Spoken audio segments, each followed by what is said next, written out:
સુજો idea સુજો. હવે મારા ખીચામાં તો એક રૂપિયો નથી, પણ લાય આ પાડોશીના ત્યાં જઈ અને શાકભાજીનું કહું અને શાકભાજી લેવા આવે એમાંથી 20-25-40 રૂપિયાનો કટકો કરીશ. હા એ મજા આવી ગઈ. સુજો સુજો આઈડિયા સુજો. હું બજારમાં જઉં શાકભાજી લાવવાનું હોય તો. શાકભાજી લેવા જાઓ. હા એટલે મને ખબર પડી ને મારે કાચી ખાઈ નહીં હોય. લાય હું શાકભાજી લઈ આવું એટલે મેં કીધું લઈ આવું. હા લ્યો ત્યાં ઠેલી. શું લાવો? 2 કિલો બટાકા લાવજો, 2.5 કિલો ટમાટા અને ફુલેવર અને કોથમીર લેતા આવજો, મરચા નાખાવજો ભાઈ. હા મરચા તો નાખવા જ પડે ને. અરે થોડું સુરણ લાવો. સુરણ લાવજો. એ સારું કેટલું લાવો? 2.5. એ સારું.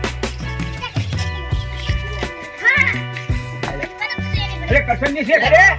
ઓય લાવો શાકભાજી લાવવાની હોય તો શાકભાજી લેતા આવું છું. પછી બજારમાં જઉં અને ગામડામાં શાકભાજી નથી.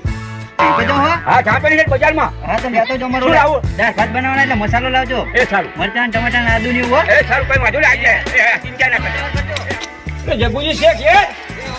હા લાવો બજારમાં જઉં શાકભાજી લાવવાનું તો અહીં કઈ શાકભાજી છે નહીં આજ એટલે હું બજારમાં જઉં છું. હા જો આ શાકભાજી લેતા આવજો. એ શું લાવવું તમારે? 2 કિલો રીંગણા, રીંગણ. કોથમીર, મરચા, આદુ, ટામેટા એ બધું લેતા આવજો. રીંગણ કયા લાવું? જખડી કે ના પેલા ફોટવા. હા ભૂતવા. એ સારું કઈ વાંધો નહીં. ઘરે આવી જાવ શેરે ખરે એમ ભાભી. આવ છે એ હા એ સારું. એ હા કઈ વાંધો નહીં.